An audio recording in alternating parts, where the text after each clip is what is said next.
All right. Good evening, ladies and gentlemen. Welcome to the Rates and Lanes podcast. I am your host, Rico Muhammad.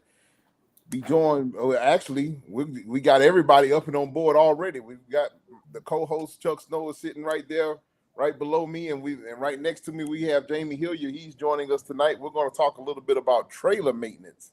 I shouldn't say trailer maintenance. We're going to talk all things trailers. We haven't kind of really delved into the subject matter since we've started the show, and I think it's a worthwhile discussion for us to have. But because this is kind of the backbone of your operation, so to speak. You can have a tractor, and power only may be one thing, but I tell you, if you have the availability to have your own trailer or to have access to a trailer, then it opens up a whole nother dimension for you in your operations. So with that being said, let me welcome, no need to welcome them, but good evening, Chuck. Good evening, Jamie. Thank you guys for joining us. Chuck, tell us a little bit about what you've been going through this last since the last time we talked, and we'll bring Jamie in here, and we'll get started on the subject at hand. Well, you know what? Things are still fairly busy up in Canada. There's certain segments that are slow, but overall things are. I think overall probably a little better up here than they are down in the USA. We're wrestling with a larger shortage of drivers percentage wise than you are. I think our numbers are pretty close, and we're 1/10 your size. So that's how bad the shortage of truck drivers is up in Canada. And that plays right into Jamie's business because he leases out 10,000 trailers, and people are having multiple trailers to make up for the shortage of drivers. And it seems to solve one problem, but now we have a shortage of trailers, and as everybody knows. And I just thought tonight would be just perfect to bring Jamie on. I met him last week, and I got to say, I've seen a lot of trailer shops in my life. I've never seen one quite like Jamie's. It was the first thing I noticed when I walked in was how spotless clean. Rico, I'm not exaggerating. You could have eaten your breakfast off the floor. It was that clean and organized. And Jamie's just doing some great stuff, which he's going to share with us. So with no further ado, Jamie, welcome to the Rates and Lanes podcast. It's really great to have you on. My pleasure, Chuck, Rico. I really appreciate the invite. Looking forward to discussing all things trailer with all the folks on the podcast tonight. And you brought up a good word about utilization. And obviously with trailers, it gets harder and harder to get them in because utilization is so high right now. Every company needs them on the road. So I'll talk about some things that we have done to make sure that we continue to keep those trailers going down the road safe. That's what keeps me up at 3 a.m. in the morning, making sure that our customers go from point A to point B back to point A without me getting a phone call about a failure. That's what's exciting for me. I do have to ask you a question. Now, there's two sides to your business. Your company, Trailcon, which is if I'm not mistaken, it's probably, I guarantee it's the largest Canadian-owned trailer leasing company with 10,000 units, and that's a good part of your business. But you're doing a fair bit of outside third-party work as well. So large, I guess, smaller companies as well that are wrestling with the shortage of good technicians or calling upon you because they can't get technicians, and there's the cost of maintaining a shop as well. Absolutely. So I'll give you a little bit about what we've done at Trailcon. So as you mentioned, we have 10,000 of our own trailers that Trailcon owns and that we lease out to our customers. On top of that, we've got over 20,000 more trailers that we maintain for other customers. And what we've done, and we've got a program, and it's called Trailer Care. And so what it is we go into companies like Loblaws, Walmart is part of it, who they own their equipment. Right. But they don't have the technicians to maintain it, and they don't want the hassle of having the technicians to maintain it. So they knock on Trailcon's door and said, "Hey, tell me about this trailer care package that you guys have. And we go in there with our sales guys. I'm with them in case any kind of maintenance questions comes up or any kind of operational questions come up. And we sell that service to customers who just don't want to have to deal with the overheads or the technicians or the ever-changing training that needs to come on, because it's a trailer, but the technology is just continuing to roll and get better and better, because obviously everybody's looking for fuel economy. That's the big word right now. So all said and done, I would say we have roughly over 30,000 trailers that right across Canada that I get the pleasure of maintaining with the super great team that I have right across Canada. But yeah, that's generally what we do, and it's been a very good product line for us, and it's customers are recognizing that, you know what, I don't want to do this anymore. Like, I want someone else to maintain it. Of course. And the program that we have built in, it's instantaneous. I mean, you go into our porthole, you create a service ticket. It's right away goes into our call center. We dispatch a tech, and you'll get that email. Tech is on his way. It's almost like Uber. Tech is on its way. Tech has arrived. Here's the job. Approved. Yes, we go to work on it. What kind of trailers do you guys do primarily? Is it primarily just dry vans, or do you guys do? We have primarily dry vans, but we have our reefer fleet and heaters, obviously up in Calgary and in Edmonton. That fleet continues to grow for us up in that neck of the woods. So yeah, it's been really good up in Calgary and Edmonton. Actually, and I hate to say this because I am in Canada, but in regards to the heaters. We've actually already started the heater season for those trailers up in Calgary and Edmonton, because I mean, we could get snow in Edmonton, Calgary tomorrow, and we just have to make sure that those heaters are ready to go for them. So we've actually started with them. We started August 1st, getting the heaters ready to go for going to be a pretty cold winter up there, I'm assuming. I've got a couple of for our American listeners. I can honestly say that I have seen snow every month of the year in Canada, including July. I've seen it everywhere, somewhere, and a lot of times it's in northern areas, but I have seen it snow 12 months a year. Yep, when I first joined Trailcon, I made the mistake of flying into Edmonton in January, and I forgot how cold it was in Edmonton in January. And cold enough when you walk out of the airport, your nose freezes together on that first flight. It's pretty cold. It's pretty cold. So Jay, I got a couple of simple questions. Sure. We want to kind of jump on here early, because a lot of our guys are smaller operators. Small 1 or 2, maybe 5. Small fleet owners or whatever. And a lot of times they're not necessarily in the market for. Well, I'm not going to say they're not in the market for, but a lot of times it's just been cost prohibitive for them to buy a brand new trailer or whatever.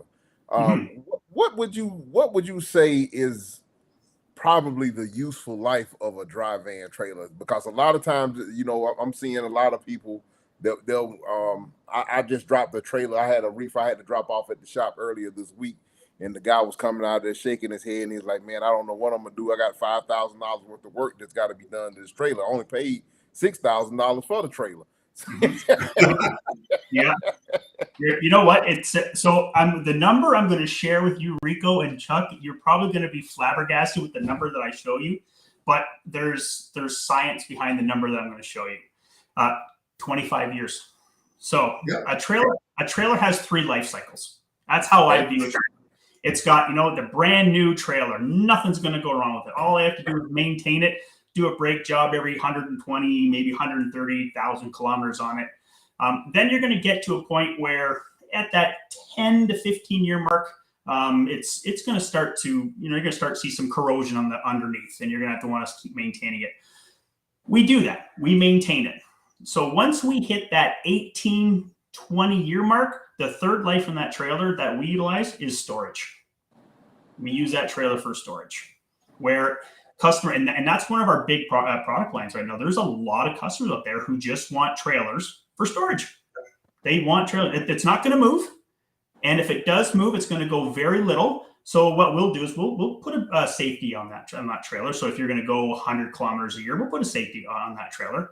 But those are the 3 life cycles of the trailer that Trailcon that we utilize in our business plan. So if you don't have after that time period, does the structural integrity of the trailer is no longer safe, or I would say it's seen better days, for lack of a better term. It's seen better days. Yeah, it's not that the trailer, it's just the insides of the trailer do start to corrode.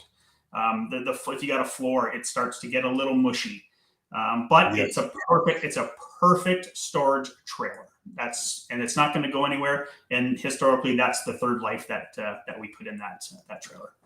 I have seen them rot, when you keep them for too long, especially up in Ontario, because we're very generous with salt. But now we use this brine in Ontario that is, as Jamie can attest, it does not like metal or ice. It does not like metal. No. And they, for whatever reason, and I think it's budgetary, they like to start putting it out. I've watched them. It's not even. It's like 45 degrees, and they're putting this stuff out on the roads because they want to use as much as they can, so it's not cut from next year's budget, which is totally insane. But this stuff plays havoc with trailers, and I have seen a trailer where the whole front, unbeknownst to anybody, we just caught it, luckily, and the whole front end of the trailer where the pin is was rotting away.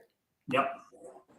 And the driver went to hook up one day, and there was nothing there to hook up to. Do you know where else I've seen that? When I was with a prior life, we actually saw trailers like rot like that more in the East Coast that are going up and down where the oceans are, because that saltwater air also wreaks havoc on trailers. I mean, it does. But it's funny that you mentioned that. But what we did when we was at a previous life is we did oil spray the major components under those trailers that were historically going up and down the East Coast, right along where you get that ocean air. And how did it work? Sorry? How did the oil spray work? Did you find it worked well? It was actually pretty good, but it was thick. It was thick because it came in. It was like it's almost like the underspray of your car. You walk out your container, you have a mask on, and we would spray underneath the trailers. We get all the components, and we didn't want to really touch the components that are like the fast moving items. Like we didn't want to smoke it all over a maxi or in that area. Just kind of underneath where you're going to get that spray that could hurt the bottom of the floor or in the trailer where it could leak through, and then you get it gets damaged. So it actually worked pretty good. We figured we probably extended the life of each trailer for 5 years. Wow. Doing that spray. Yeah. That's now let me ask you, when you're picking, and I realize in this market, beggars can't be choosy because not a lot of trailers out there. Do you buy trailers primarily with air ride suspension, or are you still using spring at all? Air ride. Everything's air ride? Air ride, yes. Yeah, they are. Yeah, we definitely use the air ride suspension. I'm an old school guy, Chuck, and you and I had this conversation. I'm a big spring guy. I just like that technology. Yeah, I agree. You know what? We've been using air ride, for decades, and it's proven itself. Just on damages to freight and how, and roads are not like they used to be. Some of them are pretty, especially in the Northeast. Mm-hmm. You've got, and even on the way down to see Southern customers sometimes, and you're going through Pennsylvania, especially. When you're on your way to North or South Carolina or to Florida. And then Michigan is, nobody's going to give Michigan awards for having great roads. You can actually, it's funny, if you're down in Florida and you're heading north, it doesn't matter if you're on 75 or 95, doesn't matter, or 77, 79, you can actually watch as you go, as you keep going north, the roads deteriorate. Yeah, and sure. You start out pretty good in Florida because they don't have a lot of weather other than the hurricane they're going to get blasted with. The rain has already started and evacuation orders. But as you keep going north, Georgia's pretty good, you know. I But don't know, Chuck. you've Well, never been to Ontario. well, and Chuck, you can attest to this. There's two seasons in Canada: winter and construction. Not That's a it. joke.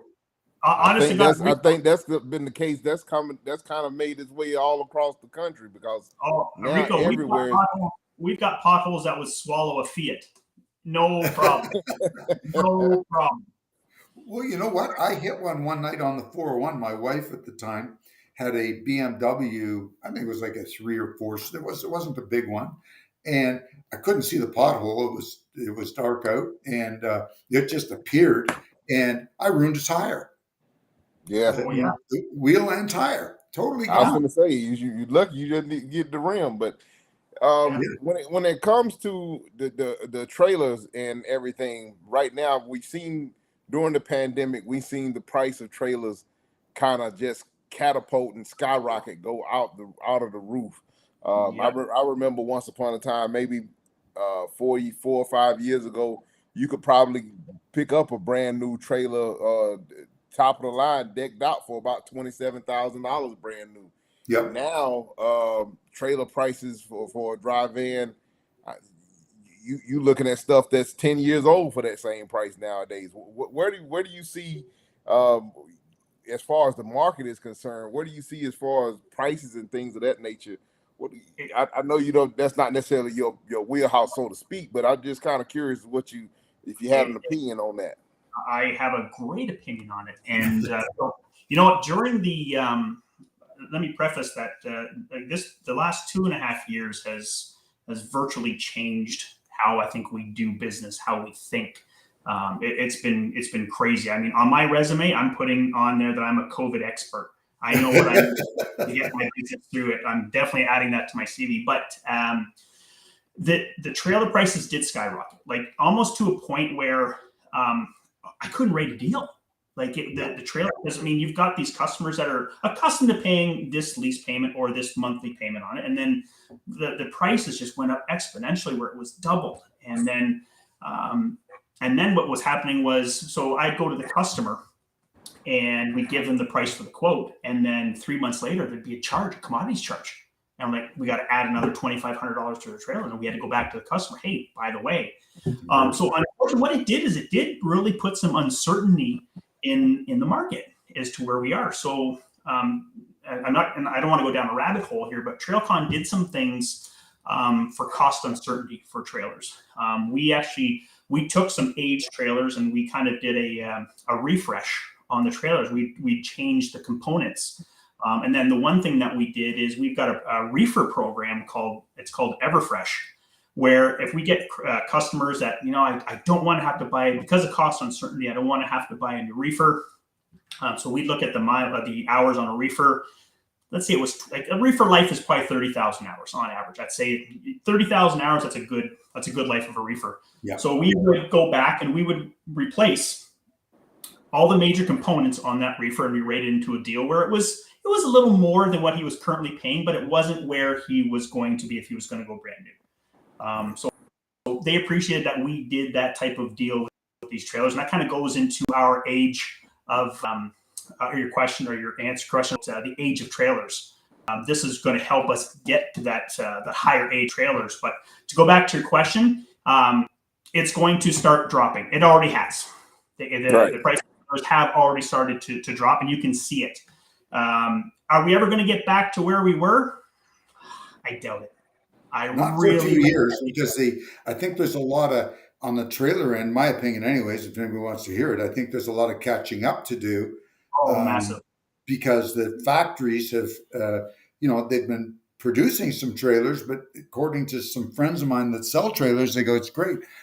They produce trailers, but all these companies, and it doesn't matter which one, they're all in the same boat. They've all got literally hundreds of trailers sitting there and missing components. Some need brakes, some need tires, some need, some need air tanks, all sorts of stuff. Airlines, it's stuff that the supply chain has just not been able to provide. You're on, Chuck. And what another thing that kind of keeps me awake at night is we're going to get into a raw material shortage. We're already there. I think we're already there. And some of the things that I can share with them, some of the things that I've done at Trailcon to kind of mitigate some of the worries of not having parts. But you're bang on. I think the market will normalize. But like you said, Chuck, I'm thinking 2.5, 3 years before we see what we were accustomed to pre-pandemic, where we could get. Yeah, but all those big companies like Schneider, Warner, all those guys, they will get their orders filled first before our listeners that have 2 or 3 trucks, because Absolutely. It's so much easier for a manufacturer to say, okay, we need 1,000 trailers, paint them all orange. Everything gets this, and we're going with these tires, and boom, that keeps the factory busy doing the exact same thing, which they love.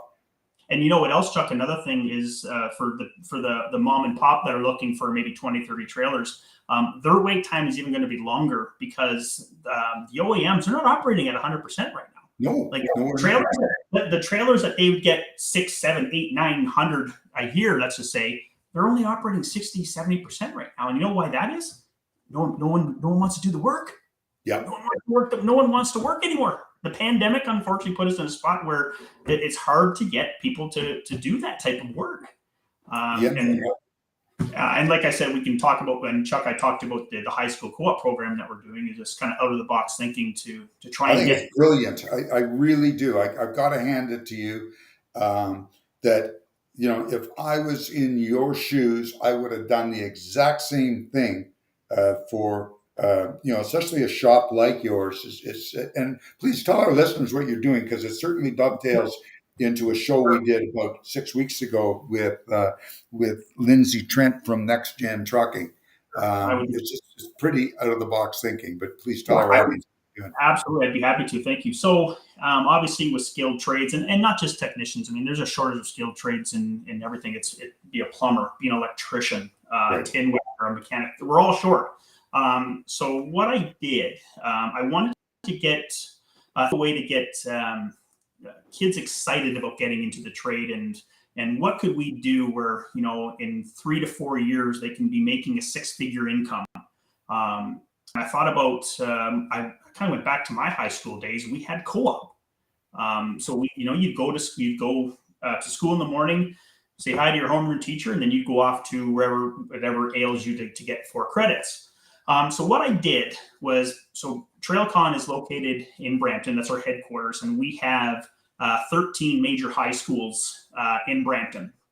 So on August, just after the Civic Hall long weekend in Canada, I actually emailed every single principal of those 13 high schools, knowing full well that they weren't going to return my message until probably the first week in September. Just saying, hey, by the way, we're Trailcon. We know you have a co-op program. We'd be happy to have students come in here to help and get their credits and introduce to a career that could literally last from high school to the time that they retire.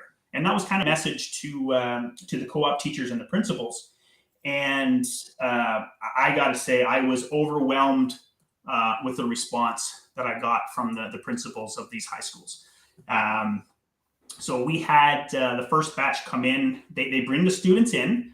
We interview them as if they're applying for a job as a technician. I think that's important because that's a life skill. I think you need to learn how to interview. So we had these students come in, and right now we've got 2 that have started, and we've got another 2 that are coming in. So we're going to be taking 8 students for the year to come in and fulfill their graduation requirements, hoping that they, at the end of it, when the day they retire, the very next day we can give them an offer of employment to come work for Trailcon. And what's great about it is this has now morphed into it's not just technicians. I was actually talking with the principal who've got students who are interested in IT. So now I've worked with our vice president of IT, and unfortunately we couldn't get something together this semester, but we've got students ready to come into Trailcon next semester to learn the IT role in at Trailcon in transportation. But that's what we've done. And so far, it's been very successful. And I'm still, up to today, I'm still getting emails if I can take anybody else. But this actually just started out as a pilot program. I wasn't sure what type of response I was going to get. So next semester, this is something that we're going to be doing at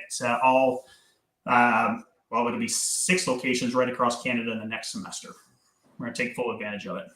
That's good stuff. So it's like a little journeyman apprenticeship program that you guys. And what's great about it, Rico, is they actually see the culture that we provide at Trailcon. We have a really good culture. Which is critical. It's very critical. It's very critical. Yeah. It is. And what I like about it is, and I hate using this word, but I'm going to use it. We can Frankenstein these kids to work how we want them to work in our business. And that's what I get excited about. Well, it's pretty hard to take a 35 or 40-year-old technician and get him to work the way you want. Because he's got his attitude already, and he's got his bad habits, and he's got his good habits as well. But you have one hell of a time breaking those bad ones. And if you can bring these young people on and give them a future where they can do very well, then they're not going to look for other work. And I have a core belief that retention is a hell of a lot cheaper than recruitment. Bang on. And we are doing everything we can in our power to retain the folks that we have.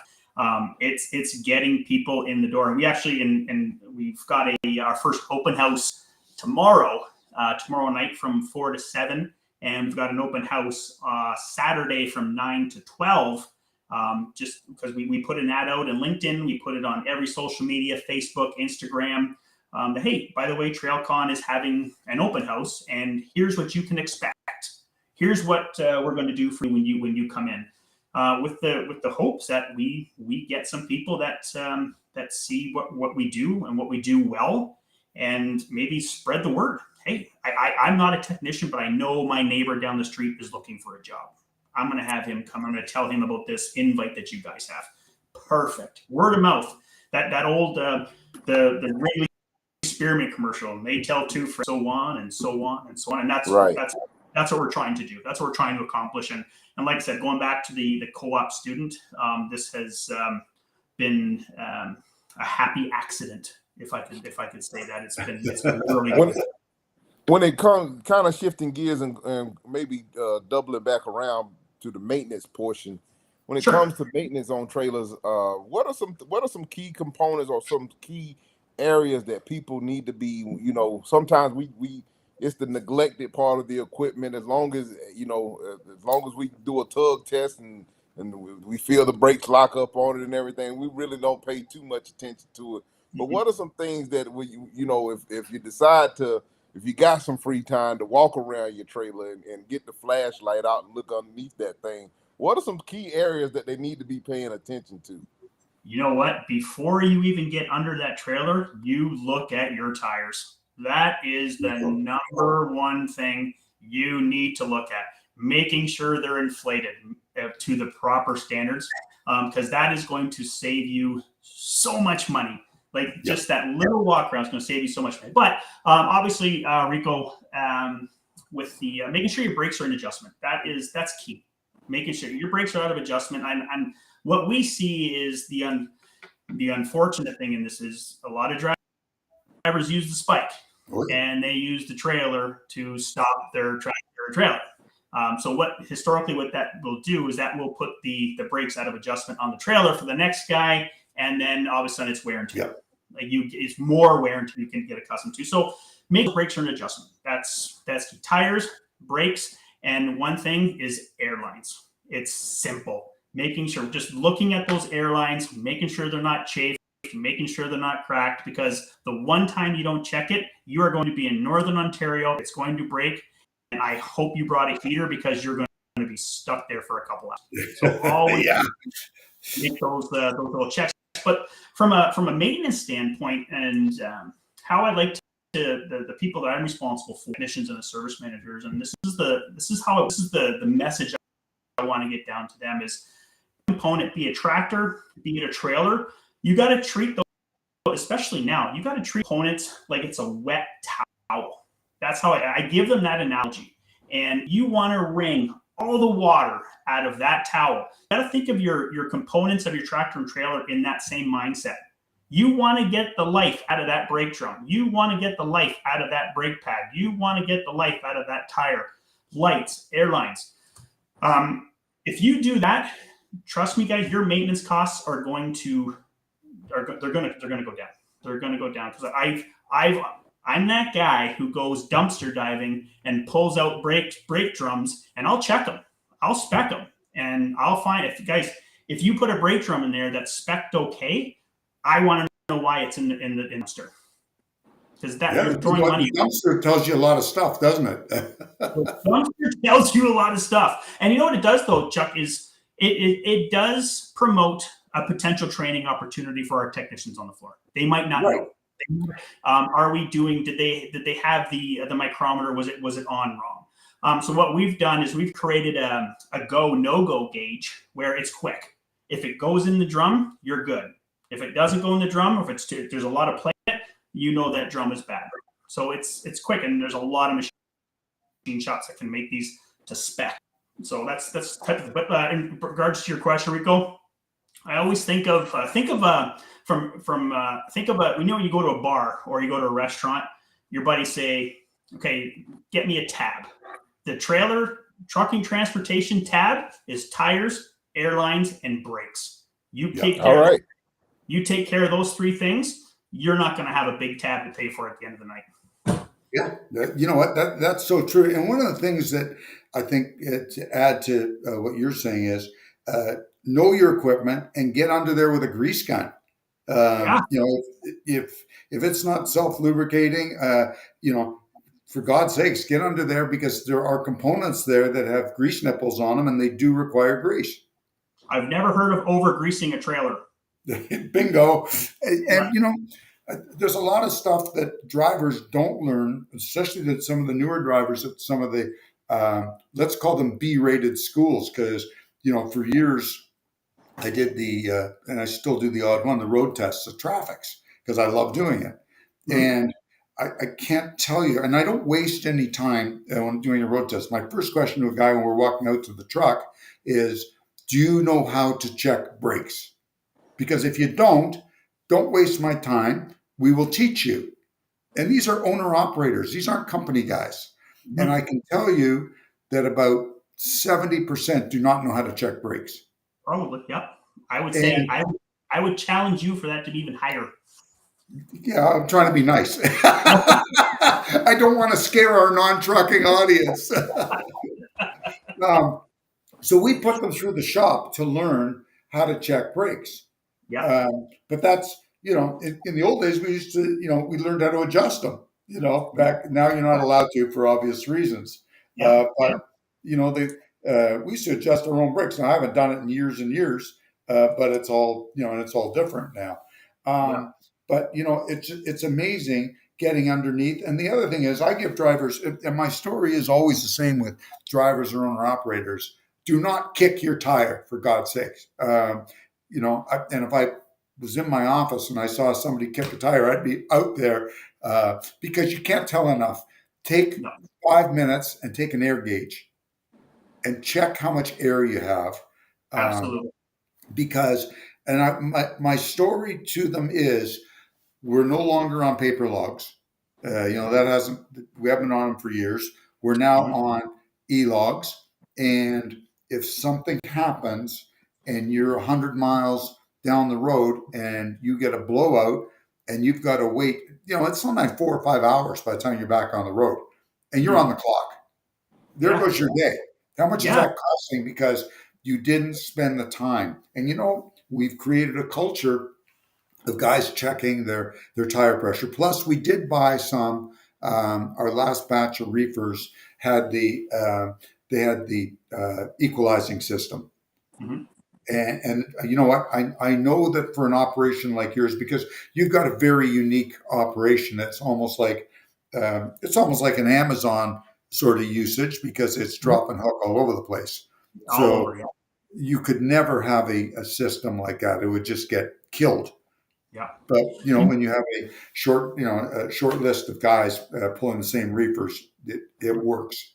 And historically in Ontario, well, actually, I pretty much know every province. You usually have our Ministry of Transportation, which is the scales. They usually have 3 to 4 big inspections every year. Yeah. And we forecast. They never tell you when they are. They'll tell you maybe the day of or 2 days prior to when the scale houses are going to be doing their checks. I would say for anybody on here who runs a fleet, just take advantage of getting a technician. And this is one thing that we do as well is when we know that these checks are coming on before the trailer leaves the gate, we'll do a 21 point inspection around the trailer for the driver before he leaves. Understandably, he's done it, but if he misses something, we've got professionally trained eyes to say, "Hey, I know what these inspectors are going to be looking for. You may not. Let's go out and check." So we'll do that, and we've actually partnered with the Ontario Provincial Police, where Trailcon will help them with traffic or something like that, just to kind of keep Trailcon's name in the community. That that we promote safe. We promote safe equipment. And we're here for our OPP, our MTO partners, and anything that we can do to make it better for us is advantageous for Trailcon. So take advantage of doing that. Yeah. We've all, anybody that is in the business today that wants to continue to be successful, or people starting out, you have got to incorporate a culture of safety. It's got to be, because that's part of what you do. Insurance companies are very unforgiving. If you rack up a bunch of points against your CVOR or your operating authority in the US, pretty hard to get insurance. It just makes, and good customers and good brokers check on a carrier safety rating. For sure. It's very important. The CVOR that's one of the first things that customers might, what's your CVOR? Like, what is your rating? How many times have you been pulled over the scales? How many times have you been pulled over? And it's not getting easier. They're getting more and more stringent on safety because social media. I mean, everybody on this call does not want their company on social media, because when there's an accident, what's the first thing someone does? Put the phone up and just go right, and there's some really bad advertising for your company. So even with safety and Chuck, I appreciate your kind words about the shop. A bit of a method to my madness in keeping the shop that clean is it promotes just not only safety in the shop, it promotes safety of the equipment you're working on. Oh yeah, I agree. When I got in the trucking business, I was about the same height as Rico, which is about 6'5", in 1974, and I'm now barely 5'7", and that's from stooping down to pick up nails and screws for the last 48 years. Yeah. Well, I gotta say, Chuck, I've been in this racket for 25 years, and I used to have the best hair. I had great hair. I think we all did. We all got the same barber, huh? So tell me something, Jamie. That's moving on here. That's something I do want to talk about, to just get your opinion. What do you do about tires? Are you using recaps? We do. I love them personally, but obviously you found them favorable. We do. So it's kind of a double. We got both sides of the spectrum. We got customers who just want virgin tires. Okay, that's fine. But I actually tell them, let me explain to you because a lot of the time they don't know what the benefits of a recap tire is. Like, that's the problem, because they want, oh no, it's a brand new tire. I get it, but you're paying this much. Let me just tell you what and it's not that I want to try to tell them why a recap is better. Just explaining to them about, so our tire provider is Michelin, and I've been to, when I was a previous life, I've been a Goodyear, I've had Bridgestone, I've had Michelin. I've been to all the retread plants. I can almost talk as a subject matter expert on the process of what these guys do at the plant when they strip tires and put the new caps on them. And I actually challenged one of our customers if he could tell the difference between a recap and a virgin tire. And I put it out. I said, there's the virgin, there's a recap. You couldn't tell. You couldn't tell the difference. And I said, okay, so explain to me why you want this virgin tire on your car. Well, because I don't want failures over the road. Oh. I'm like, okay, well, if a recap's gonna, and recap, they're gonna fail. I mean, it happens. But so do virgin tires. They blow up. They blow up as well. Yeah. A lot of things you can do with is weight. Is making sure you're not overloading those trailers where they're filled up, but the tires look flat. And the biggest thing, as I mentioned before, Chuck, air up those damn tires. Air up those damn tires. I stress enough the cost savings that you can take advantage of if you just put a program in place with your companies or your owner operators to check your tires and making sure they stick them in their 100 psi, right, all around.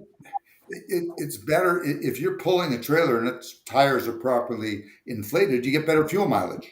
Yeah, and what it does, and we talked about this before, is what Trailcon does, and what we do is making sure you have the right application for the customer's routes. And we had a customer they were going through tires like brand new tires, 20,000 kilometers. They were ripping these tires off. And so we went in and we finally found out that, okay, you're going into areas that, first of all, they're gravel roads, they're tight, you're skipping across the gravel. Right. You need a high scrub application on your tire. And they did this because every time that they would ruin a tire, we were sending them a bill for damage. And they're like, hey, this is your problem. You guys, we're not doing it. We're just going in and out. And we took pictures. Sure enough, you see the scrub on it. But once we identified and getting into what that customer actually needed, their tire costs just pretty much just went away. It wasn't a problem anymore. And that's where we get into, I'm a big Steve Jobs fan. And I was explaining, in this industry, especially in transportation, we have to get so close to the customer now that we know what they want before they do. Yeah. And that was the example. That was an example of what we did. Okay, listen, you're in this area. This is a high scrub application. It was actually a cheaper tire than the one that they were actually using. So we got kudos for that. And just that simple little thing renewed a 70 trailer account for us because we saved them with the tire money. Just something simple. And that's a key thing when dealing with. I can't tell you how many times, just me personally, and I know other people out there, the level of service that you get nowadays is really lacking. Because if I'm bringing you my equipment for servicing or whatever, don't just, if you see something, if you happen to come across something and you notice something that I don't notice, it's your job, I believe, as my service provider to bring it to my attention. Hey, I know you may not have brought it in here for this, but hey, we got it in here and we came across this right here, and relaying that information back to the customer so that they can make an informed decision to do what they need to do as far as keeping the trailer or keeping anything as far as that matter, all their equipment properly maintained and ready to roll. I think that's something that if you don't tell a lot of these technicians at a lot of these shops nowadays, if you don't tell them exactly what it is that you having them done, and even then you still kind of have to go back behind them to make sure that it's not halfway done or so what we that's a great you just jogged my memory. Yeah, so what we've actually done is, so some of our customers, even if they're over the road, and let's say they have a high scrub application, often if they were broken down the road, they would just put a regular recap on it, where then it's got to come back. We got to put the right tire on it.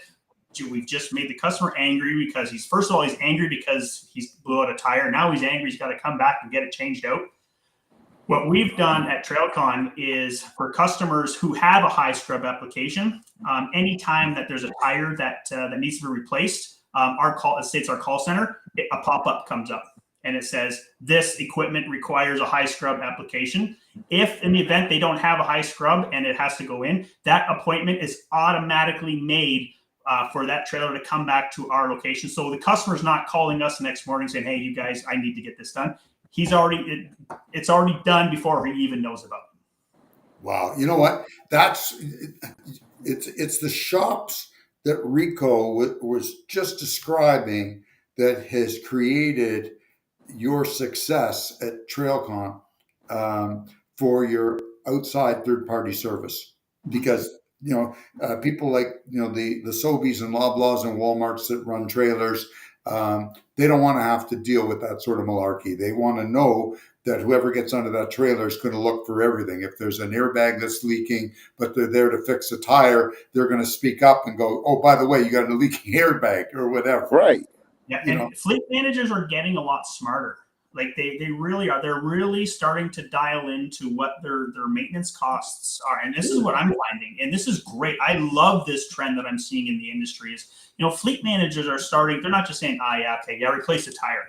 They're asking the question. Okay, well, why? Because you know why they're asking that question? Because they need to identify, they need to go down the line and give that conversation to another 20, 30 drivers to say, hey, guys, this is what's happening. And then if that continues to happen, let's say we have an OEM part failure, then that's when I get to get involved and I get to go back to my OEM and say, hey, this part you have is malfunctioning. This is warranty. Like I've replaced all these and I shouldn't be. So that opens up another opportunity for that big W word that a lot of the OEMs don't like to hear. But Jamie, another thing I want to talk about, just to get your opinion, I realize it would be very, very difficult for a fleet your size to transition. But have you ever looked at disc brakes on trailers? Yes, yes, I have. That technology, and this is just purely my opinion, the technology works great north or south of the Mason-Dixon line. Disc brakes, the calipers, and the weather that we have up in Canada wreaks havoc on disc brakes. It really does. That's what we're seeing is like the rotors are not lasting like when I first got into disc brake. Those rotors are not lasting a million miles like they said that they were going to when they first came to. No. Look at it, all the crap on our roads to start with. Yeah, and you know what? And when we first I at a previous life we bought 500 trailers that had that technology behind it because we were sold on it. It was take the tire off. You take the caliper back, replace the brake shoes, you pop it back in, and put the tire back on. Bob's your uncle, off you go. This is great. You get a brake job done in an hour. But once it gets into year 3, year 4, that stuff does start to really seize. I'm a big drum and brake guy. I've always been. I'm just not sold on the disc brake technology in Canada. Right. I mean, that technology works great in where there's no snow. It works fantastic. And when you're going straight across the country, and Chuck, you can attest to, you know what the roads are like in Canada. They're bumpy at best. Yeah. And think we've got snow pretty much 5 months out of the year where the roads where roads are not they're not clean. You've got that. Now we got to deal with not only the salt but the brine, and that mixed together does wreak havoc on those types of components. That's what we're seeing. That's what I'm seeing.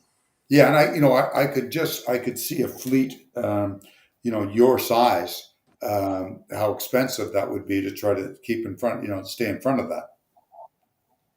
Yeah, it would be tough. And the other thing is if in the event that they do break down in a remote area, the chances of that person having a caliper or a disc brake or something for that is that technology is probably not going to have it.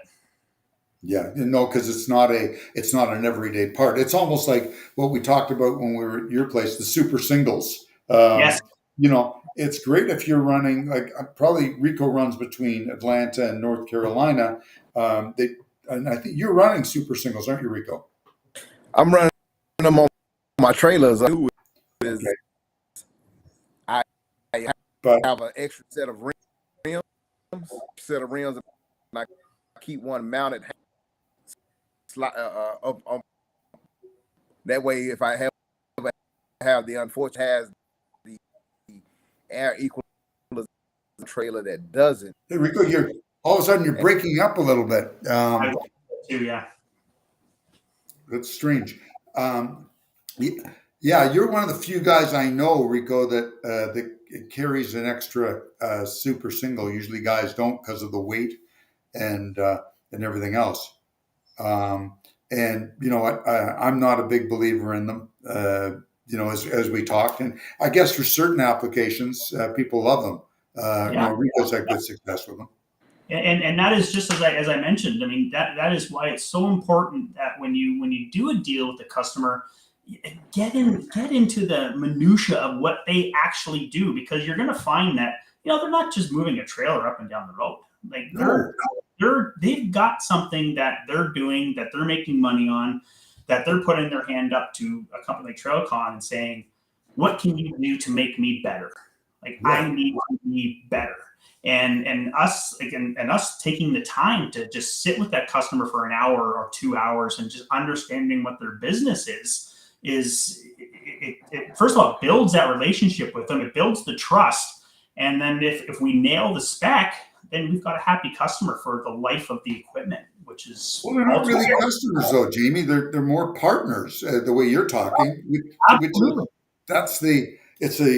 it's a partnership, because it's not just a supplier customer relationship. It's got to be collaborative, Chuck. It's got to be because some of the things that they see, and then they give us what's happening. We give them their best practices, and then we just kind of go back and forth until we get it right. Yeah. Did I get my audio fixed? Yep, you're all good now, Rico. All right. So you have a mounted tire and rim on your tractor. Mounted. I went out and looked for a specific bigger, the tire mounts where you can put them underneath the trailer. Yeah. Well, I went out and looked for the bigger ones so that I could make sure that I could fit the super single underneath there without it rubbing up against the railing underneath, so it wouldn't cause the sidewall as it's shifting and stuff back and forth in there to kind of wear that out of. But yeah, I had an extra set of rims that was I saw somebody that had some for sale, an extra set of rims that I was able to pick up for a really cheap price. And I went around and to a couple of the local tire shops where they're doing what people do, the swap outs for the super singles, because they don't like them. And I can pick up super singles, used super singles fairly cheap, maybe $300 a pop. And whoa, wow. And I mean, and barely even used. You know what? You couldn't find one that was even half bald from a tire guy at the side of the road for 3 times that. Let me tell you. Right. So I try to keep one. I try to keep one mounted on the rim with me at all times, because sometimes I've had the unfortunate experience where I've had a super single blow on me. It doesn't happen often, but I have had one that blew on me, and when it blew, it destroyed the rim. The rim, it dropped down, and the rim got destroyed, and then I was out there without needed a tire and a rim. So I just try to keep one of both with me at all times. That way, to hopefully try to avoid that from being a problem again. Because that happens though almost all the time, doesn't it? When super singles blow, you take the rim with you, don't you? No, I've had them blow before with it and still been able to save the rim, but I just had that instance happen, and I figured, I can get them so cheap, and I had an extra set just laying around. It's a no-brainer just to go ahead and throw it up underneath the trailer and bring it with me. That's why I love the saying, once bitten, twice shy. Right. A lot of truth to it. Yeah. Well, I'm looking at the time, gentlemen, and we're getting close to that hour. So I'd like to give Jamie, I'd like to give you an opportunity here before we get out of here. Maybe tell us a little bit more about you, yourself, your company, or anything else that you would like to share with us. Any kind of social media contacts or anything like that, if you want to leave that with us. and tell the people how they can get in contact with you, and maybe if they can find, if they have something that they find value in, they may be able to hook up with you guys and link up. I would be more than happy to. So the best way to probably reach me is through LinkedIn. Jamie Hillier. I'm on there. Just send me a friend request. I'll definitely accept it. And if you have any questions, we can DM each other our personal information, and I would be happy to assist with anybody on the call or the podcast in some strategies and what we do is and the great thing about this industry is, and this is the reason why I got into this industry, is it's never going away. It's never going away. And thank you for the invite here, and hopefully someone got something out of this. But the collaborative effort it's got to continue. We got to continue to roll. Leaders in this industry, we have to spread that wealth of knowledge. Yeah, there's no sense taking it with us. We do have to share it and give people a hand up sometimes. Somebody's having a problem of some sort, a maintenance problem, whatever. Help them wherever you can. I'm a real believer in that. Absolutely. Well, Chuck? Yeah, if anybody wants to get set up with Trafix or they have a question about the business, please feel free to reach out to me. Best way to get me these days is on email. It's just chuck@Traffix, TRAFFIX.com, and put your phone number on the email, and I promise to get back to you. And I want to thank some of our listeners who had mentioned that it's high time that we did something on trailers.